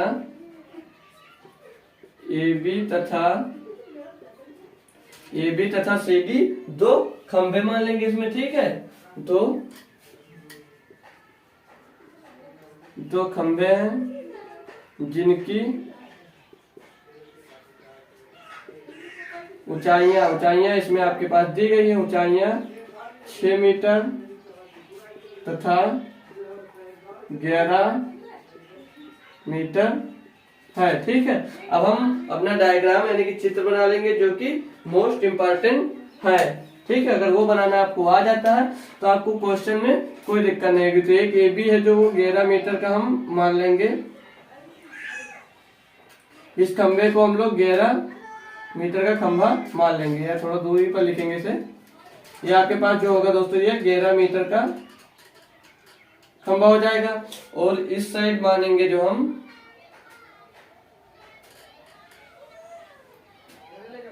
ये हमारा हो जाएगा दोस्तों 6 मीटर का खंभा, ठीक। यही तो कहा कि एक 6 मीटर खंभा तथा एक 11 मीटर का खंभा, और इनके बीच की दूरी जो बताई गई है हमसे वो 12 मीटर बताई गई है, ठीक। यही तो बताया गया क्वेश्चन में कि इनके निचले सिरों के बीच की दूरी 12 मीटर, यानी कि निचले सिरों के बीच की दूरी 12 मीटर आ गई, ठीक है। ये 6 मीटर का है और ये 11 मीटर है। हम यहां से यहां तक की दूरी भी आपकी 12 मीटर ही होगी दोस्तों, ठीक। और ये हम त्रिभुज इसको मान लेंगे, ठीक है। ये हमारा त्रिभुज क्या हो जाएगा, ये इसका नाम लेंगे A, और इसे उठाकर दोस्तों यहाँ पर मिला देंगे, ठीक। इनके क्या कहा, इनके ऊपरी सिरों के बीच की दूरी, तो ऊपरी सिरा हमारा यहाँ से यहाँ तक तो ही बचता है, तो यही हमें यहाँ पर निकाल कर दिखाना था। तो चित्र बनाने के लिए पहले आप लोग ध्यान से पढ़िए। दो खंभे हैं जिनकी ऊंचाई है 6 मीटर तथा 11 मीटर, तो एक खंभा हमारा इधर हुआ 6 मीटर का और दूसरा खंभा इधर हुआ हमारा 11 मीटर का। ये समतल भूमि पर खड़े हैं, तो ये समतल भूमि पर खड़े हैं। इनके निचले सिरों के बीच की दूरी 12 मीटर है, तो इनके निचले सिरों के बीच की दूरी हमारी 12 मीटर है। इनके ऊपरी सिरों के बीच की दूरी हमें ज्ञात करना है, यानी यहाँ से यहाँ तक की दूरी हमें ज्ञात करना, तो इसलिए हम यहाँ पर लिख दिए हैं ताकि जो ये त्रिभुज हमारा ऊपर वाला बन रहा है क्वेश्चन सॉल्व करने में आसानी हो। तो ये हमारा ये हो गया और ये हमारा बन जाएगा दोस्तों, ये इस तरफ हमारा बी होगा और ये सी होगा और ये डी होगा, ए पॉइंट हमारा ई हो जाएगा। ठीक, अब हमें अब ये दूरी 6 मीटर हो गई और ये दूरी कितनी बची आपके पास 5 मीटर। ठीक, कैसे, क्योंकि ये 11 मीटर का है। ठीक, तो यहाँ से यहाँ तक की दूरी मिल गई, तो 6 मीटर का इधर खंभा, तो ये 6 मीटर का इस तरफ खंभा हो गया, तो ये जो पूरी दूरी हमारी है ये 11 मीटर की है। ठीक, और यहाँ से यहाँ तक ये 6 मीटर की 5 मीटर की दूरी हमें यहाँ पर बची। अब क्या करना है, ये ए पॉइंट, ये बी, ये सी और डी और ई, अब हमें ज्ञात करना है, इस दूरी को हमें ज्ञात करके इसमें दिखाना है। तो आपको हमें त्रिभुज में अभी इसी क्वेश्चन में शायद तीसरे चैप्टर में आपको बता चुके हैं हम कि तीसरे किसी चैप्टर में याद नहीं है कि जब दो भुजाएं आपको ज्ञात हो तो आप लोग पाइथागोरस थ्योरम लगा सकते हैं, जिससे आपकी एक भुजा मिल जाएगी। आधार है आपके पास और ये लंब है, इधर आपके पास कर्ण ज्ञात करना है। ठीक है, तो कर्ण आप लोग कैसे ज्ञात कर सकते हैं। तो अब आइए हम लोग इसे पाइथागोरस थ्योरम लगाकर सॉल्व करते हैं। तो इनके लिख लेंगे हम, इनके निचले सिरों के बीच की दूरी लिख भी लेंगे यहाँ पर, जो इनके निचले सिरों के बीच की दूरी इसमें दी गई थी। ठीक, तो क्या है, इनके निचले सिरों की बीच की दूरी क्या है, सी बी बराबर 12 मीटर, या यहाँ पर डी देखेंगे इसे, नीचे से आपको आपका कोई मतलब नहीं, डी बराबर 12 मीटर दिया है इसमें। ठीक है, 12 मीटर है तथा इनके ऊपरी सिरा है जो 12 मीटर है तथा इनका ऊपरी सिरा एडी। ठीक, इनका ऊपरी सिरा हम क्या मानेंगे दोस्तों, एडी हो, तब एडी हो तब हम लोग पाइथागोरस थ्योरम से इसे हम लोग निकाल सकते हैं। किस थ्योरम से, पाइथागोरस थ्योरम से। तो क्या करेंगे, इसमें यह त्रिभुज कौन सा बना, ए डी ई समकोण त्रिभुज, ये समकोण बना है क्योंकि यहाँ पर 90 अंश का कोण बन रहा है, तो ये लिखा जाएगा कि समकोण ए डी ई, समकोण त्रिभुज ए डी ई में। ठीक, तो हमारा ये जो है कर्ण ए बी स्क्वायर, सॉरी ये लंब होगा। ठीक, ए डी स्क्वायर, ये हमें ज्ञात करना है, बराबर क्या होता है दोस्तों, A E square plus D E square होगा। ठीक, तो A D square is equal to, अब इसमें हम वैल्यू इसकी पुट करेंगे, तो ये हमारा ए ई की वैल्यू क्या है दोस्तों, 5 मीटर है और ये हमारा है 12 मीटर का, 12 मीटर, तो 12 का होल स्क्वायर, तो ए डी का होल स्क्वायर इक्वल टू 25 और 12 बरे में 144 होता है, और A D square equal to 25 और इसको जब प्लस करेंगे दोस्तों तो आपके पास 169 आता है। कितना आता है आपके पास, 169 आता है। जब इस स्क्वायर से दोनों तरफ हम रूट यानी कि दोनों वर्गमूल ले लेंगे या रूट लगाएंगे, तो ये ए डी बराबर दोस्तों हमारा आ जाएगा 13। ठीक, एडी बराबर आपके पास क्या निकल कर आएगा, 13। तो आता दोनों खंभों के ऊपरी सिरों के बीच की दूरी क्या हो जाएगी आपके पास, 13 मीटर स्क्वायर लिख सकते हैं, या 13 मीटर होगा। ठीक, 13 मीटर स्क्वायर होगा। ठीक, क्या लिखेंगे कि दोनों खंभों के ऊपरी सिरों के बीच का के बीच दूरी का अंतर, के बीच दूरी का अंतर 13 मीटर है। ठीक है, तो साल क्या करना था आपको, छोटा सा, बस आपको एक डायग्राम बनाना तैयार करना रहता है, जो डायग्राम अच्छे से आपको तैयार करने के लिए इसमें सिर्फ आपको फोकस करना है कि क्वेश्चन में क्या पूछा गया है। अगर ये समझ में आ जाता है कि क्वेश्चन में क्या पूछा गया तो आप लोग आसानी से क्वेश्चन को सॉल्व कर सकते हैं। ठीक है दोस्तों, तो ये क्वेश्चन भी आप लोग नोट डाउन कर लीजिए। तो दोस्तों इसी टाइप से आपके में क्वेश्चन पूछे जाएंगे। तो आई होप दोस्तों वीडियो आपको पसंद आई होगी। इसके पहले भी हमने एक लेक्चर आपको प्रोवाइड किया था, उसी तरह ये भी लेक्चर प्रोवाइड किया जाएगा। वो लेक्चर आपको कल प्रोवाइड किया गया था, ये आज आपको फिर से प्रोवाइड कर दिया जाएगा। दोस्तों हम इसी टाइप से आपको 5 लेक्चर प्रोवाइड करने के लिए बोले, तो हमारा दूसरा लेक्चर है दोस्तों। 75 से 80 क्वेश्चन जो हमने आपको देने को बताया, उसी टाइप से 5 लेक्चर में हम लोग हम आपको प्रोवाइड करेंगे दोस्तों। तो आई होप आपको वीडियो पसंद आई होगी। तो आपके जो साथी हैं, जैसे दोस्त जो आपके कक्षा 10 में पढ़ रहे हैं, तो उनके पास भी ये वीडियो शेयर कर दें ताकि उनकी भी हेल्प हो सके। तो अपनी वीडियो हम आज यहीं तक रखते हैं, फिर अगले वीडियो के 3 चैप्टर में जो मोस्ट इम्पॉर्टेंट क्वेश्चन अधिकतर पूछे गए हैं हर ईयर में, उनको आपको प्रोवाइड करवाएंगे। तब तक के लिए जय हिंद।